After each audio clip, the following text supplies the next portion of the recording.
রবীন্দ্রনাথ ঠাকুরের চোখের বালি উপন্যাসের রচনাকাল 1903। এই উপন্যাস বাংলা সাহিত্যের ক্ষেত্রে বিশিষ্ট আসন দাবি করে। প্রথম আধুনিক মনস্তাত্ত্বিক উপন্যাস। এই উপন্যাস আলোচনার ক্ষেত্রে প্রথমের নামকরণের বিষয়টি আলোচনা করে নেওয়া যাক। উপন্যাস বা নাটকের যে নির্মাণ শিল্প, এই নির্মাণ শিল্পের সঙ্গে যুক্ত থাকে উপন্যাসের নামকরণের বিষয়টি। কাহিনী ও চরিত্রের অন্তর্নিহিত ভাবসত্যের উপর নির্ভর করে গড়ে ওঠে নামকরণের বিষয়টি। তবে সব ক্ষেত্রেই নামের সঙ্গে বিষয়ের বা ব্যক্তির সংযোগ নিবিড়তর হয় বা বিশিষ্ট তাৎপর্য প্রকাশিত হয় এমন নয়। আর সেই কারণে সব ক্ষেত্রেই নামকরণ সফল ও অর্থবহ হয়ে ওঠে একথা বলা চলে না। রবীন্দ্রনাথের সৃষ্টির ক্ষেত্রে নামকরণ সবসময় একটি বিশেষ গুরুত্বপূর্ণ স্থান অধিকার করে আছে। তার কারণ হল রবীন্দ্রনাথের সাহিত্য সৃষ্টির ক্ষেত্রে ভাবসত্ত্বের গভীরতা বেশি। প্রায়ই তার একটা অন্তর্মুখ থাকে, বাইরের রূপের আড়ালেই তার গভীরতর ব্যঞ্জনা প্রকাশ পায়।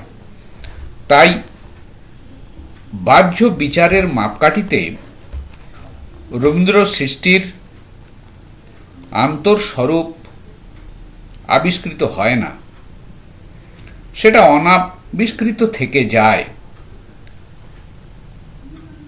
রবীন্দ্রনাথ তার যে সত্যবোধ, সেটাকে সমকালীন চেতনায় আবদ্ধ করে রাখতে চাননি তাকে। তার লক্ষ্য হল মানব জীবনের চিরন্তন সত্যকে পারিপার্শ্বিকতায় আচ্ছন্ন বর্তমানের মধ্যে থেকে আবিষ্কার করা। মহৎ ভাবনার অনুষঙ্গ হিসেবে তিনি সাহিত্য সৃষ্টির প্রক্রিয়ার সাহায্য নিয়েছিলেন।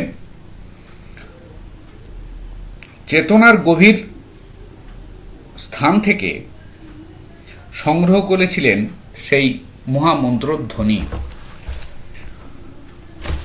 আধুনিক মহাকবির মহান জীবন দর্শনের বোধ ও ব্যাপ্তিতে তার সকল সৃষ্টিকর্মে বিষয়বস্তুর সঙ্গে নামকরণের অভিন্নতা আমাদের দৃষ্টিগোচর হয়। চোখের বালি উপন্যাসের নামকরণ আক্ষরিক অর্থে ব্যঞ্জনাধর্মী। কোনো চরিত্র এই নামে চিহ্নিত নয়। প্রচলিত প্রবাদ কখনো ব্যক্তি চরিত্রের নাম হতে পারে না। চরিত্রের অন্তর্নিহিত ব্যঞ্জনার সঙ্গে যুক্ত হলেও একে ব্যক্তি কেন্দ্রিক নামকরণ হিসেবে আমরা গ্রহণ করতে পারি না। কাব্যিক নামকরণ হিসেবেও একে গ্রহণ করা চলে না, কারণ প্রখর জীবনচর্যার সঙ্গে এর চরিত্র ও কাহিনী অঙ্গাঙ্গিভাবে জড়িত। চোখের বালির অন্য তাৎপর্য আছে। চরিত্র আশ্রিত কাহিনী বৃত্তে একটা নতুন ব্যঞ্জনা নিয়ে রবীন্দ্রনাথ এই নামকরণ করেছিলেন। সেই ব্যঞ্জনার গভীরতা প্রমাণের উপরেই নির্ভর করে নামকরণের সার্থকতা। চোখের বালি উপন্যাসের যে কাহিনী বা কথাবস্তু, তার গতি প্রকৃতি প্রধানত চারিটি চরিত্রকে কেন্দ্র করে গড়ে উঠেছে। মহেন্দ্র, আশালতা, বিনোদিনী ও বিহারী উপন্যাসের মূল কাহিনী নিয়ন্ত্রিত করেছে একথা আমরা বলতে পারি। তবে প্রত্যক্ষভাবে না হলেও ঘটনার আড়ালে থেকে রাজলক্ষ্মীও প্রচুর পরিমাণে প্রধান 4টি চরিত্রের ক্রিয়াকলাপকে প্রভাবিত করেছে। সুতরাং উপন্যাসের ক্রমিক বিবর্তনে তার গুরুত্ব অস্বীকার করা যায় না। অন্নপূর্ণা চরিত্রেরও যথাযোগ্য ভূমিকা আছে। প্রধান 4টি চরিত্রের মধ্যে মহেন্দ্র বিনোদিনীর জটিল ও সূক্ষ্ম দ্বন্দ্ব, পারস্পরিক আকর্ষণ বিকর্ষণ লীলা উপন্যাসের কাহিনীর কেন্দ্রীয় বিষয় হয়ে উঠেছে এবং সবথেকে আকর্ষণীয় বিষয়ও বটে। মহেন্দ্র আশার দাম্পত্য জীবনে চোখের বালি রূপিণী বিনোদিনীর আবির্ভাব কিভাবে মহেন্দ্রকে আকৃষ্ট করে আকাঙ্ক্ষার প্রবলতায় উন্মত্ত করেছে তারই পুঙ্খানুপুঙ্খ ও জটিল বিবরণ পাওয়া যায় উপন্যাসের কাহিনীতে।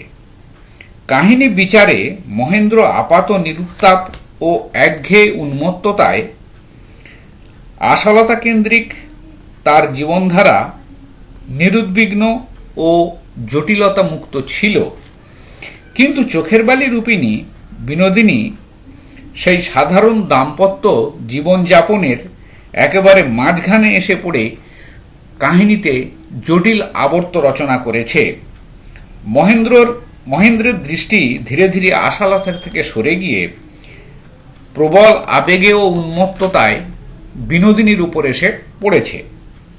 সুতরাং এ পর্বে মহেন্দ্র বিনোদিনীর দিক থেকে আশালতা হয়েছে বিঘ্ন সৃষ্টিকারী চোখের বালি। আশা সক্রিয় ভূমিকা গ্রহণ করে প্রতিরোধ সৃষ্টি করেছে একথা আমরা বলতে পারি না। নিতান্ত অজ্ঞতা এবং সারল্যে সে এই উভয়ের টানাপোড়েনের ফল ভোগ করেছে। গোপনে অশ্রু বিসর্জনে। সুতরাং আমরা বলতে পারি কাহিনীর একটা পর্বে মহেন্দ্র বিনোদিনীর দৃষ্টিকোণ থেকে চোখের বালি হিসেবে মহেন্দ্র বিনোদিনীর দৃষ্টিকোণ থেকে চোখের বালি হিসেবে চিহ্নিত হয়ে গেছে আশালতা।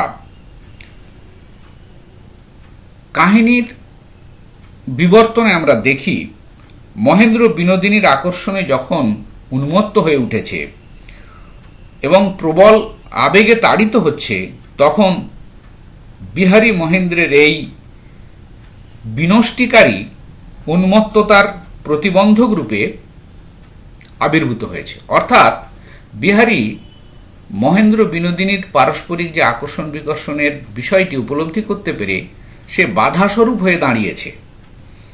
তার সমস্ত শুভ বুদ্ধি ও আন্তরিকতা আশাকে বাঁচাতে উদ্যত হয়েছে এবং বন্ধুর আসন্ন বিপদ থেকে তার রক্ষার নৈতিক দায়িত্ববোধে সে মহেন্দ্রকে সতর্ক করতে চেয়েছে, কিন্তু তাতে ফল হয়েছে বিপরীত। মহেন্দ্র বিহারীকে দূরে সরিয়ে দেবার বাসনায় তাকে আঘাত করেছে নির্মমভাবে। আশালতার প্রতি তার আসক্তির প্রসঙ্গ তুলে মহেন্দ্র আপনার পথের কাঁটাকে সরিয়ে ফেলতে চেয়েছিল। সুতরাং মহেন্দ্র বিনোদিনীর প্রবল পারস্পরিক আকর্ষণ এবং সেই আকর্ষণের যে উত্তাপ এবং তার যে রঙিন বাসনা কাছে বিহারী চোখের বালির তাৎপর্য হিসেবে বিহারী চোখের বালির তাৎপর্য নিয়ে উপস্থিত হয়েছে। কাহিনীর এই পর্বে বিহারীকেও চোখের বালি বলে অভিহিত করতে আমাদের বাধা থাকে না। প্রাথমিক পর্বে রাজলক্ষ্মীর অন্ধ পুত্রস্নেহ মহেন্দ্রকে কেন্দ্র করে যখন আঘাত পেয়েছে, আশালতার আগমনে যখন পুত্রকে দূরে সরে যেতে দেখতে হয়েছে, তখন তার সমস্ত রাগ অভিমান পুত্রের পরিবর্তে পুত্রবধূর ওপরে গিয়ে পড়েছে।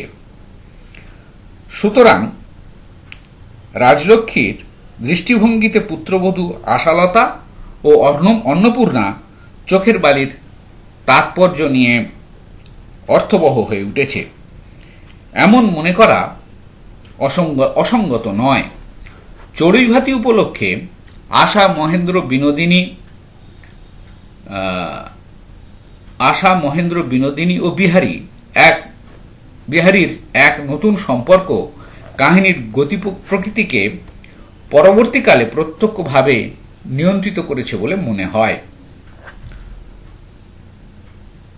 বিনোদিনীর প্রতি মহেন্দ্রের অসংযমী আকর্ষণ এখানে প্রবলভাবে ধাক্কা খেয়েছে। তার উন্মত্ত আবেগ ও আত্মাভিমান বিনোদিনীর আচরণে প্রতি পদে পদে খর্বিত হয়েছে। বিহারীর প্রাণোচ্ছল অভিব্যক্তি, কর্তব্যপরায়ণতা ও চরিত্রের ঋজু স্বভাব হয়তো বিনোদিনীকে আকৃষ্ট করে থাকবে। বিহারীর ওপরে বিনোদিনীর গভীর প্রেমবোধের এখান থেকেই সূচনা। ঈর্ষানলে মহেন্দ্র বিহারীকে চোখের বালি করে তুলেছে। আবার অন্যদিকে রাজলক্ষ্মী আশালতার ভূমিকাকে খর্ব করার বাসনায় বিনোদিনীকে আনলেও মহেন্দ্র বিনোদিনীর সম্পর্ক গড়ে ওঠার প্রশ্রয় দিলেও মহেন্দ্রের উন্মত্ততায় ঘনিয়ে আসা বিপদের অনিবার্যতায় বিনোদিনীর প্রতি আপন অন্তরের অশ্রদ্ধা ও বিরক্তি প্রকাশ করলেন। রাজলক্ষ্মীর দৃষ্টিভঙ্গি থেকে বিনোদিনী এজন্যেই চোখের বালি হয়ে উঠেছে।